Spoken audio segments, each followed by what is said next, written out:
如果你有台奔驰 S500发动机和底盘要进行整备，你是选择二哥推出最具性价比的包干维修套餐，还是花重金全部更换原厂件呢？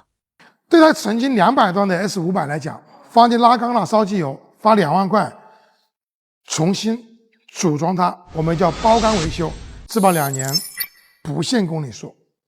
这台车从江西板子到佛山就花了1000多的运费。对台奔驰的 S500 2.273 V8 智能系发动机，我讲过很多次啊，这台车可以跑60万公里不拉缸。刚巧这台车拉缸了，可能曾经保养不当。那拉缸之后呢，我们就需要做数控的 CNC 弹缸，包括8缸道也在2万一起，包括了我们的安装费用。那么适宜的这个零件，我们看佛车帆8缸8套。曲轴网、连杆网，整台车的密封胶圈全部把它换掉。那么真实的链板、链条、链顶、曲轴齿轮，全部为品牌件，当然也是国内一些大品牌啊。那么油封呢，我们配的是原厂，曲轴后、曲轴拳、凸轮轴，油封全部原厂。那么这些零件这一起来包干维修这台发动机，记住质保2年，不限公里数。如果这台车的发动机的正时链轮有问题，我们单独进行怎么样计算？我们可以选择进口德国的飞比，800的一个，没有必要进行维修。发动机花2万，重造它，质保2年，不限公里数。那么只能是底盘。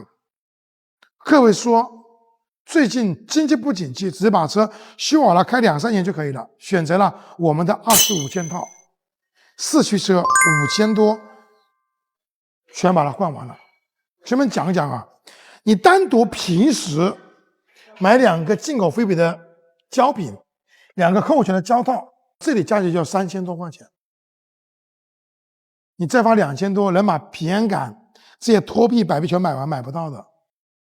这是一个优惠的套件，5000多就把25件套全部换完了。那么车主的后面2台减震有异响，我们也不建议维修，直接买原厂翻新的减震就好了，1500一条，质保2年，不限公里数。那么整个底盘买零件花了8000多，那么加工是3000，1万多整一个底盘，2万块钱包干维修发动机，也就3万多，就把这台奔驰的 S500整备完了。讲到整备发动机，我们拆一次它不容易。那客户讲，把外部的一些预损件把它换掉，外部的预损件单独计算的。按照车管定义的，当我们选择外部的预损件的时候，我们一定要懂得零件知识，只选对而不选贵。你看皮带的舵轮跟皮带单元总成，皮带一起买一个盖式就可以了，小几百块钱。佛嘴原厂废气阀这些胶圈包括水泵一起买又花了6000多。然后大哥讲，车已经修了，就把全的油水全部换掉，什么机油啊、玻纤油啊、防冻液、沙拉油啊、尾牙油啊、方向机油啊全部换掉，包括玻纤滤网、油底垫又花了3000多，买零件就搞完了。那么整台车从底盘到发动机到发动机外部到全的油水，将近花了4万来块钱，就把一台奔驰的 M273给整完了。所以想想啊，一台曾经200多万的车啊，花点小费用把它整一下，开起来一样是很舒服的。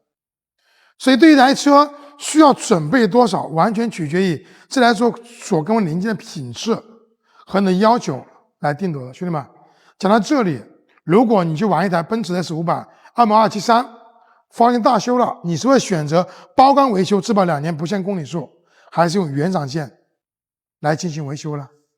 我们评论区见。